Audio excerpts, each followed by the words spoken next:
नमस्कार साथियों, एक बार फिर से स्वागत है हमारे YouTube चैनल डिजर्विंग आईएएस पे। मैं अमित कुमार हाजिर हूँ आपके सामने आज की महत्वपूर्ण न्यूज पर चर्चा करने के लिए, जो कि बहुत ज्यादा इम्पोर्टेंट बनने वाला है। ठीक है, ब्रिटेन के प्रधानमंत्री पद से बोरिस जॉनसन ने दिया इस्तीफा। आपको पता नहीं होगा, मैं इस न्यूज का बेसब्री से सुबह से इंतजार कर रहा हूँ। आप सोच रहे होंगे कि मुझे लगता है पहले से पता थी। जी हाँ, मुझे पहले से ही पता होती है सब चीजें, क्योंकि मैं न्यूज पढ़ता हूँ। आप भी न्यूज पढ़ा कीजिए, आप भी मेरी तरह अंतर्यामी बन जाओगे और पहले से ही पता होगा कि क्या दुनिया में घटित होने वाली है। ठीक है, फिलहाल न्यूज के ऊपर चलते हैं। ब्रिटेन के प्रधानमंत्री पद से बोरिस जॉनसन ने इस्तीफा दे दिया है और एज अ केयर टेकर प्रधानमंत्री ये बने रहेंगे जब तक कोई नया प्रधानमंत्री चयनित नहीं हो जाएगा। ठीक है, तो बात आती है कि कब तक नया प्रधानमंत्री चयनित हो जाएगा, तो अक्टूबर तक। फिर एक सवाल बनता है कि क्या जो नया प्रधानमंत्री बनेगा क्या जनता के द्वारा डायरेक्ट इलेक्शन से होगा? जी नहीं, इन्होंने वैसा चुनाव किया ही नहीं। अगर बोरिस जॉनसन चाहते तो चुनाव करवा सकते थे, लेकिन बोरिस जॉनसन की पार्टी ने ही उनका साथ नहीं दिया। बोरिस जॉनसन के बहुत से नेताओं ने इस्तीफा दे दिया अपने पद से। अभी से मात्र 36 घंटे पहले जिनकी नियुक्ति हुई, वो भी असंतुष्ट होकर उन्होंने भी इस्तीफा दे दिया। क्या था कारण, आगे हम लोग चर्चा करेंगे। तो बहुत से नेताओं ने अपने पद से इस्तीफा दे दिया, जैसे कि सबसे पॉपुलर नाम ऋषि सुनक, जो कि ब्रिटेन के वित्त मंत्री थे और इन्हीं के पार्टी के नेता थे। कंजर्वेटिव पार्टी से बोरिस जॉनसन रिलेट करते थे और ऋषि सुनक भी उसी पार्टी से संबंधित थे और उन्होंने इस्तीफा दे दिया। तो ये एक बहुत बड़ी खबर थी, जिसके कारण मजबूरन ये बोरिस जॉनसन को भी अपने पद से इस्तीफा देना पड़ा। तो डायरेक्ट इलेक्शन नहीं होगा। अक्टूबर के महीने में जो भी प्रधानमंत्री के पद के लिए दावेदार होंगे उनके भी चुनाव होगा और उनमें से जो सबसे आगे आएगा, सबसे ऊपर नंबर पे होगा, वो ब्रिटेन का प्रधानमंत्री बनेगा। तब तक के लिए एज अ केयर टेकर प्रधानमंत्री रहेंगे बोरिस जॉनसन।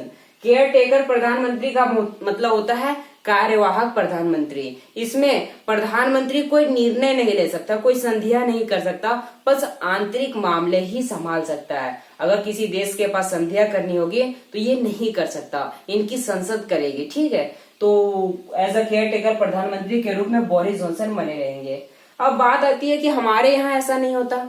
हमारे यहाँ लिखित संविधान है, लेकिन इनके यहाँ अलिखित संविधान है। जो परंपरा अनुसार चली आ रही है वही ब्रिटेन के अंदर चलता है। तो ब्रिटेन में जो पहले किसी प्रधानमंत्री के पास ऐसा हुआ था उसी प्रकार चलता है। लेकिन हमारे यहाँ क्या होता है, हमारे यहाँ विपक्ष का जो नेता होता है वही एज अ केयर टेकर प्रधानमंत्री बन जाता है। जैसे कि आपको पाकिस्तान के अंदर पता था ना कि केयर टेकर प्रधानमंत्री क्या हुआ था, जो सबसे पॉपुलर नेता होता है वही केयर टेकर प्रधानमंत्री बन जाता है। ठीक है, भारत के अंदर अभी तक ऐसी घटना घटी नहीं है। आपको याद होगा पिछले महीने भी इनके खिलाफ वोट ऑफ नो कॉन्फिडेंस लाया गया था। वोट ऑफ नो कॉन्फिडेंस का मतलब होता है अविश्वास प्रस्ताव, मतलब कि आपको सिद्ध करना होगा संसद के अंदर कि आपकी बहुमत कितनी है।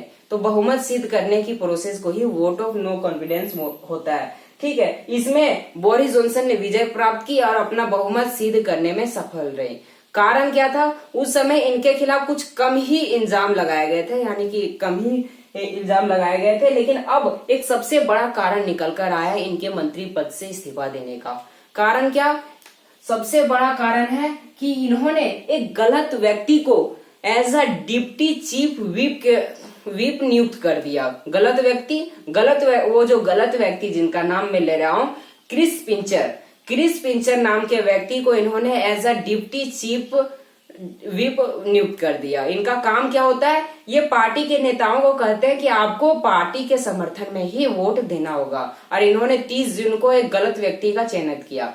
गलत व्यक्ति इनको क्यों कहा गया, क्योंकि इनके खिलाफ सेक्स स्कैंडल का आरोप लगाया गया है, यानी कि यौन शोषण का आरोप लगाया गया है। और यौन शोषण के आरोपित व्यक्ति को as a deputy chief whip नियुक्त करना वहां के नेताओं को अच्छा नहीं लगा, इसलिए उन्होंने इस्तीफा दे दिया। सबसे बड़ा कारण यही निकल कर आ रहा है।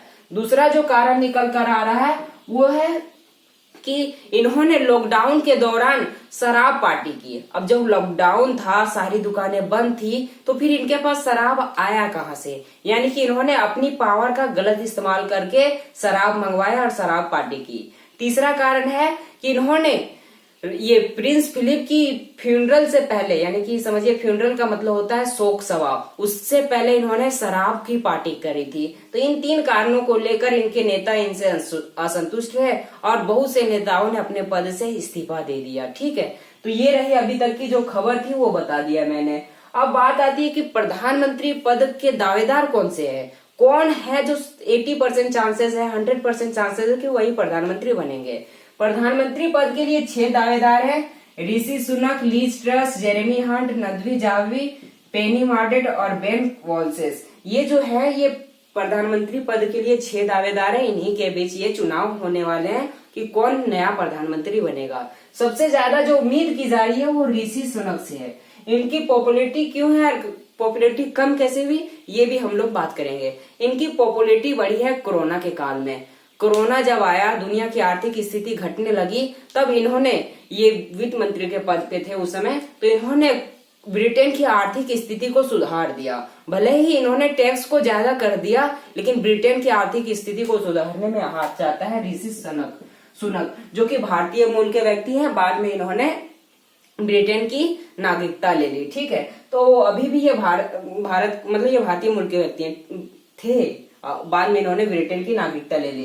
तो ये सबसे आगे पद पर चल रहे हैं। इनकी पॉपुलैरिटी घटने का सबसे बड़ा कारण है इनकी पत्नी, जिनका नाम है अक्षता। ठीक है, अक्षता मूर्ति। ये कौन है, ये इन्फोसिस की को फाउंडर है और इन्फोसिस के मालिक न्यायमूर्ति की बेटी अक्षता मूर्ति है। ठीक है, उनसे इनकी शादी हुई है। अब वो इनकी पॉपुलैरिटी घटाने का कारण क्यों बनी, तो ब्रिटेन सरकार का कहना था कि ये जो है ये टैक्स चोरी करती है, इनकी पत्नी टैक्स चोरी करती है। अब टैक्स चोरी करते हैं मतलब ये भी उनका साथ दे रहे हैं। कब टैक्स चोरी करने का मतलब कि जैसे कि ये जो अक्षता मूर्ति ये अभी तक ब्रिटेन की नागरिकता नहीं ली है, यानी कि ये भारतीय मूल की व्यक्ति है और इन्फोसिस से जो भी पैसा कमाती है वो उसका टैक्स भारत के अंदर भरती है, रहती ब्रिटेन के अंदर और ये भरती है इंडिया के अंदर। तो ये वहां के सरकार को अच्छा नहीं लगा, तो उनका कहना है कि ये टैक्स चोरी करती है इनको तो बाद में ये मामला सॉल्व हो गया